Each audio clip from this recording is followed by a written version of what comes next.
Thanks for coming back for more Overtime with House Speaker Matt Hall. We appreciate it, sir. So let's talk about Donald Trump. Yeah. The governor made a request for financial aid for the ICE stuff up north, and he left the utilities out. Bad call on the president's part?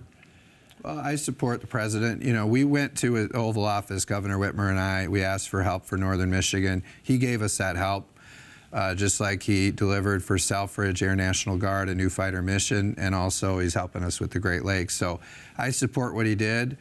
Are you guys going to fill in the hole then and give the utilities some money? Well, I don't know if we'll give the utilities money, but we in the House we did pass a bill to put more funding into it. When we were doing the budget, the final deal, we put less in of state money than I wanted to. We only put in enough to do the match. And the reason for that was I think the governor wanted to see how this federal thing was resolved. And, we'll see. I mean, you never know with President Trump. He may decide to do more, but, he granted the request. He gave us quite a bit of money. We have a match, and if we need to do more from the state of Michigan, I'm supportive of doing that. What do you think of the Mitchell poll, and what's your prediction on next year's races? Well, I think it's been consistent with other polls we've seen. I know John James is a clear front runner. Eric Nesbitt, Mike Cox, Tom Leonard are all running good campaigns. But ultimately, if John James continues to be above 45% in the Republican primary in every poll, he's going to win the nomination. So I think if the candidates aren't bringing down his numbers, I'm very happy John James is running. If he's the nominee, I'll support him fully. And I look at this and say, okay, the benefit of the Republicans right now, the Republicans are a very unified party behind Donald Trump. When Donald Trump endorses that Republican nominee, you're going to see the coalescing of the Republicans around that candidate. On the Democrat side, they don't have a central figure who can unify the Democrat Party the same way. I view Mike Duggan as kind of an extension of the Biden-type Democrats. And then you have Benson, who's kind of the more, I'll just say the Mondani type wing of the Democrat Party, the further left. And you have this divide in the Democrat Party. I believe Duggan will pull more votes from Democrats than Republicans. And the reason is when Trump leans in, the Republicans will go with the nominee. And therefore, I think the Republican will win this race with less than 50%. Do you have a favorite candidate, or will you stay out of this? I'm trying to help all the candidates. I'm what we're working on, right? You notice we've been moving a lot of bills through the House. Our focus has been oversight. We're trying to hold the Whitmer administration accountable, blocking a lot of the bad Democrat bills. We're in year 7 and year 8 of Whitmer's administration. Let's just face it, a lot of their good ideas have already been done. The stuff that's left over is just not stuff that I want to do. So what we're doing is we're building the future of the Republican governance in Michigan. We're lining up all that policy, and we're getting ready to start running this stuff very quickly with the new governor. So that's what I'm focused on. So then I'm updating each of the candidates, helping them with their policy proposals so that they're ready to, no matter who it is. So what are the top?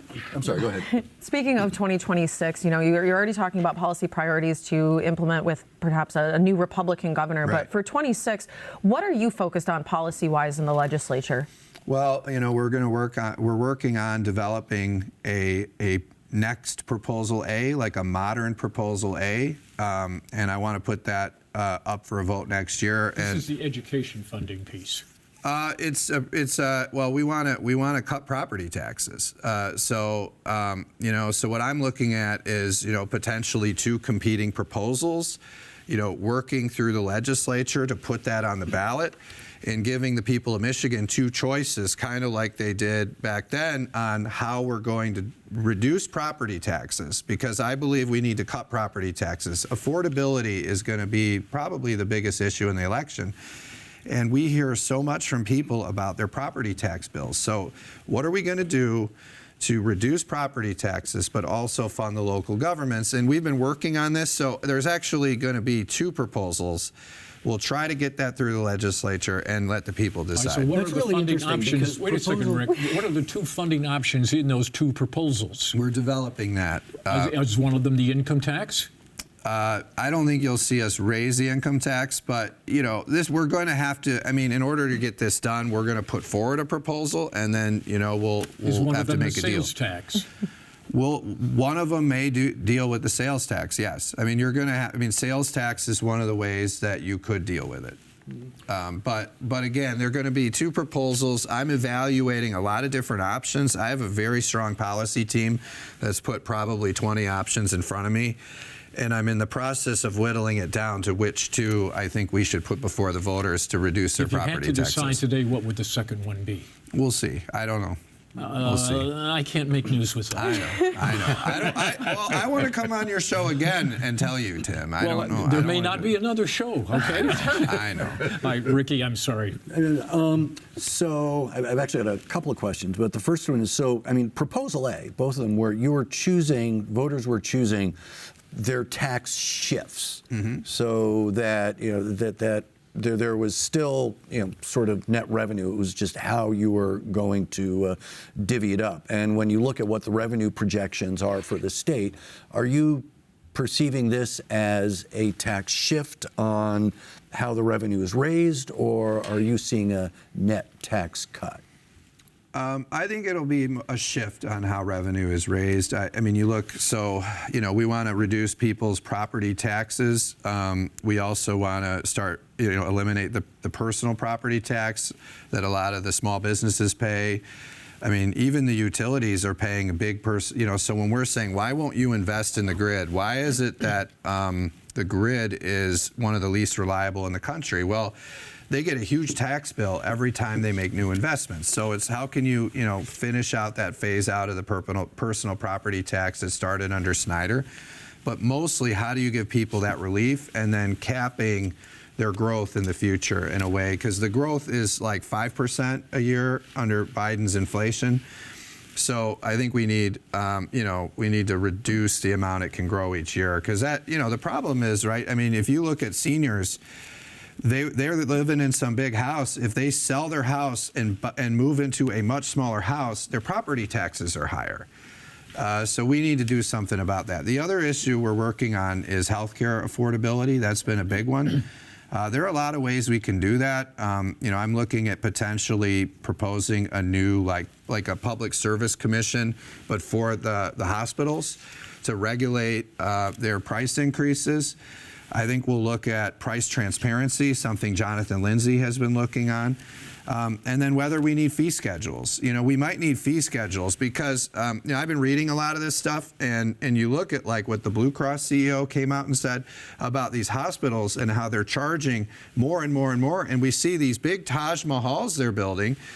And I'm just saying, like, it's out of control. I read a story that said, these small businesses, their healthcare costs are going up. It's like 50%, this year. So we have to do something to bring down the cost, and that's why we're looking at some of those things for next year. Mr. Speaker, we have to get you out of here, but one final. Are these 2 ballot proposals revenue neutral? I think they'll be revenue neutral. Yeah, we're not going to raise taxes. What we want to do is we want to fund the important services, right? Local governments and schools, but we're looking at a way to do it that is more equitable than the property taxes, which are getting way too high. Thank you, sir. It's always good to see you. Thank you, Tim.